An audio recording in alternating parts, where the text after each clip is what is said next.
All right, Zatima fans, so we finally got the theme song opening credits for the series. Wow.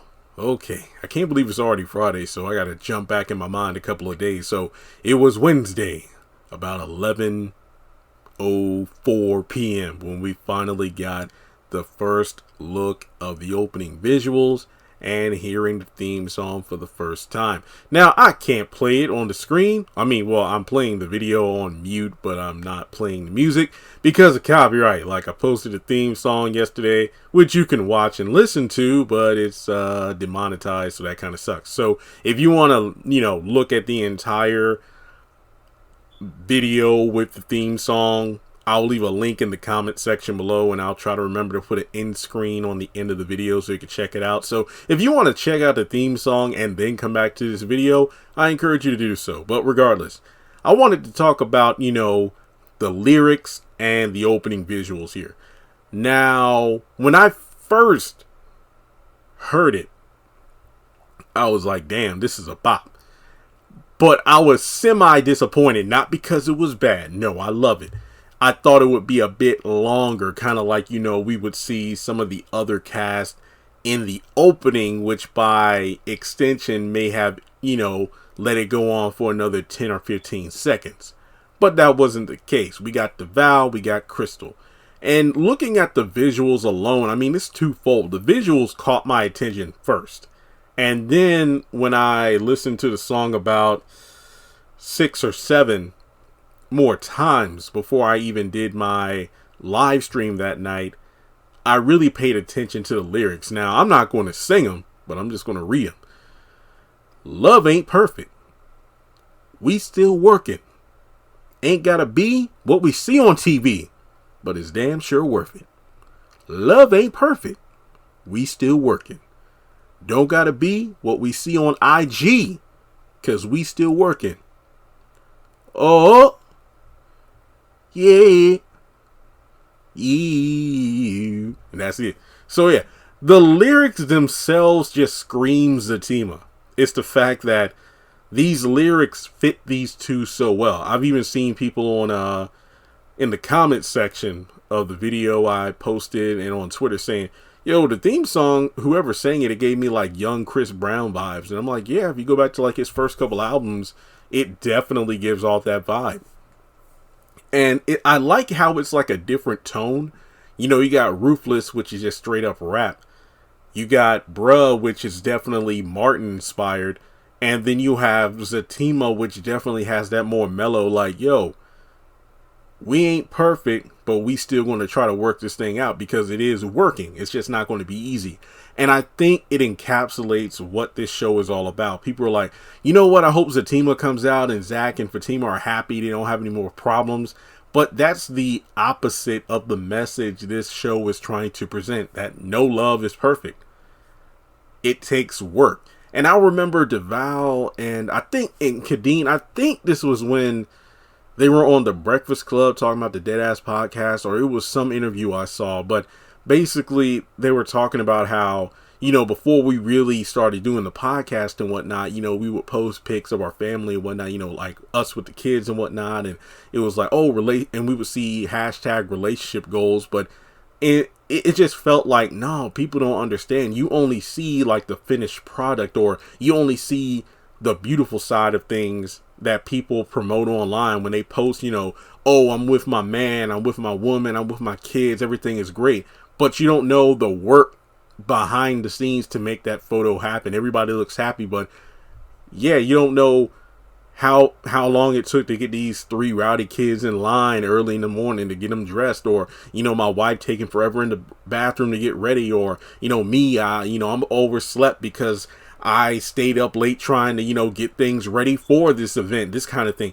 And they decided to put their relationship out there, which was a risk because nobody likes, they were raised at a time where what happens at home stays at home. You don't put it out there for everybody to know about. But they did, pretty much showcasing that love isn't perfect, it takes hard work. And I think that kind of resonates with Zatima as a couple. Because behind the scenes, Crystal and DeVal put a lot of work into making their characters who they were on Sisters, and as a result, boom, they got their own spinoff because of fan support. So when you look at the opening visuals, it really gave off, like 90s, early 2000 black sitcom opening. It kind of gave me Martin vibes in the sense that it was definitely like Martin and Gina. When you just see Zach and Fatima in the opening credits, you see photos which definitely it just scream 90s or whatnot, because when was the last time you held like a disposable camera? Some kids probably never even knew what that disposable camera. If you showed it to them, they'll be like, "What is this?" All right, so we see some good visuals. I think my favorite bit is when Zach looks like he's fed up, so he just like literally, I don't even think it's like breaking the fourth wall, but it just reminds me of a comic book panel, and he's pulling a Deadpool, so he's stepping out. He's like, "You know what, Fatima, I ain't dealing with you. I'm out of here." So it's funny because Fatima's like, "Hey, come back here. Hey, you ain't messing up my shot. I want to look good on this. Yeah, I want to, look good by my name on the screen." So, they have some fights, but then they hug and whatnot. And I mean, that's love in general. But I think two things. My favorite part is the beginning where it goes boom, boom, boom. And then the first shot is the very first photo we as a fan base saw when it was the Juneteenth party at Tyler Perry Studios. And they took pictures of the poster, which was Zach with his head on Fatima's shoulder. And when we first saw it, we were kind of like, first of all, we were just happy to see anything. This was like months in the making. But it also kind of turned off some people like, "Yo, she don't look happy. He looks like, as always, he's leaning on another woman as opposed to being a man."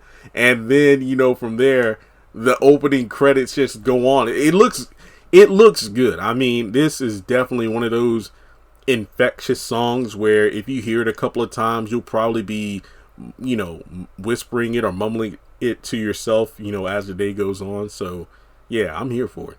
I love the creativity. It's just the fact that the visuals just seem so freaking 90s, and I'm here for it, and I think it fits the mold of the show. So with that being said, that's all I have to say about the theme song. I think it's pretty good.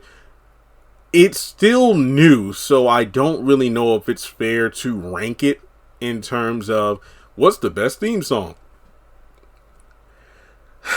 To be fair, let me just kind of go with the BET Plus ranking. So in terms of Tyler Perry shows on BET Plus, you got Ruthless, Bruh, and Zatima. Ruthless is still number one. It'll be a while. I don't even know if Tyler Perry will ever put out a show with a theme song that takes it from the top spot for me. I would probably still put Bruh above Zatima, mainly because that song is indeed a bop as well and has that Martin vibe to it. I think what kind of sets it apart is the fact that it has the majority of the cast in the opening, so there's a lot more visual aesthetic to it. But I will say that the Zatima song, even though technically it is ranked number 3 for now, it does have the most creative opening, and the lyrics truly apply to the show. But then again, when you think about Ruthless, Bruh, Zatima, the Sistas opening, the Oval, all the lyrics actually make sense in the context of the show. So in terms of the theme, I'm satisfied. I know some people wanted Crystal to sing it, but I'm cool with it. I'm cool. So let's talk about it more in the comment section below. I just did a 10-minute video about a 30-second opening. But yeah, that's all I got. So like and subscribe. I appreciate the support. Follow me on social media, and I will catch you in the next one.